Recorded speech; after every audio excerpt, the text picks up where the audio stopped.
सिवान लोकसभा को लेकर सस्पेंस खत्म हो गया है। आरजेडी के तरफ से सिंबल जारी कर दिया गया है। लालू प्रसाद यादव ने अवध बिहारी चौधरी को आवास पर बुलाकर लालटेन का सिंबल थमा दिया है।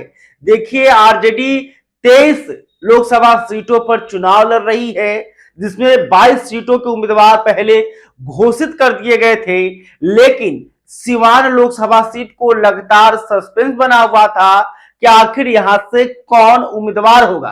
लेकिन अब यह सस्पेंस जो है खत्म हो गया है। आरजेडी ने अपने विधायक अवध बिहारी चौधरी को लोकसभा का उम्मीदवार बना दिया है। लालू प्रसाद यादव ने सिंबल दे दिया है और इसके साथ ही अवध बिहारी चौधरी ने कहा है कि लालू प्रसाद यादव ने जो भरोसा जताया है वो सिवान में गांधीवाद की जीत हुई है और हम इस भरोसे के कायम रहेंगे और जितने भी सिवान के आरजेडी के कार्यकर्ता हैं, लालू प्रसाद यादव के समर्थक हैं, वो मजबूती से हमारे साथ हैं और हम सिवान लोकसभा सीट को जरूर जीतेंगे। आपको बता दें कि सिवान लोकसभा सीट को लेकर यह चर्चा हो रही थी कि हिना साहब, जो कि दिवंगत मोहम्मद शहाबुद्दीन की पत्नी है, उन्हें आरजेडी उम्मीदवार बना सकती है।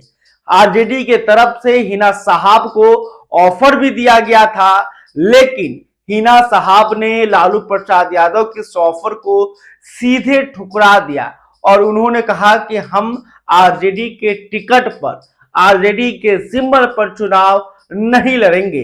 अंततः जो है आरजेडी के तरफ से अवध बिहारी चौधरी को उम्मीदवार बनाया गया। आपको बता दें कि अवध बिहारी चौधरी पिछले कई दिनों से लगातार सिवान लोकसभा क्षेत्र में भ्रमण कर रहे थे और दावा कर रहे थे कि उन्हें टिकट मिल चुका है, लेकिन हिना साहब को आरजेडी टिकट देना चाहती थी, उनके हाँ का इंतजार कर रही थी, लेकिन हिना साहब इस कदर नाराज थी कि उन्होंने आरजेडी के इस ऑफर को ठुकरा दिया। अवध बिहारी चौधरी के टिकट मिलने के बाद यह चर्चा हो रही है कि आरजेडी यह सीट गंवा सकती है, क्योंकि हिना साहब जिस तरह से निर्दलीय चुनाव लड़ेंगी तो आरजेडी का जो कोर वोटर है, एमवाई समीकरण, वो यहां पर पूरी तरह से बिखर जाएगा।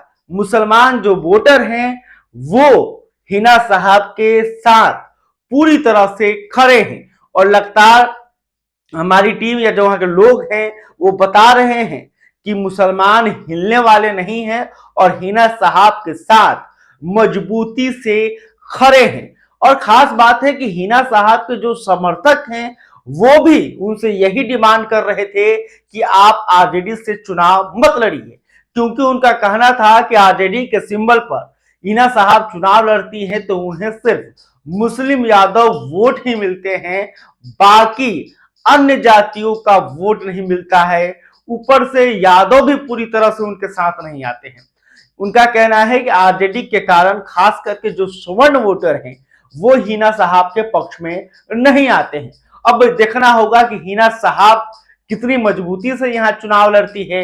अवध बिहारी चौधरी क्या आरजेडी के एमवाई समीकरण को यहाँ पर बचा पाएंगे?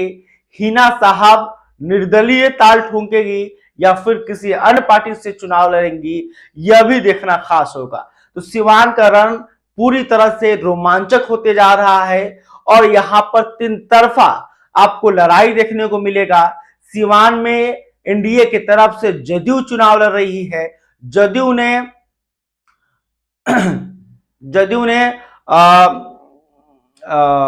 विजय लक्ष्मी को यहां से उम्मीदवार बनाया है। विजय लक्ष्मी जो है कुशवाहा जाति से आती हैं।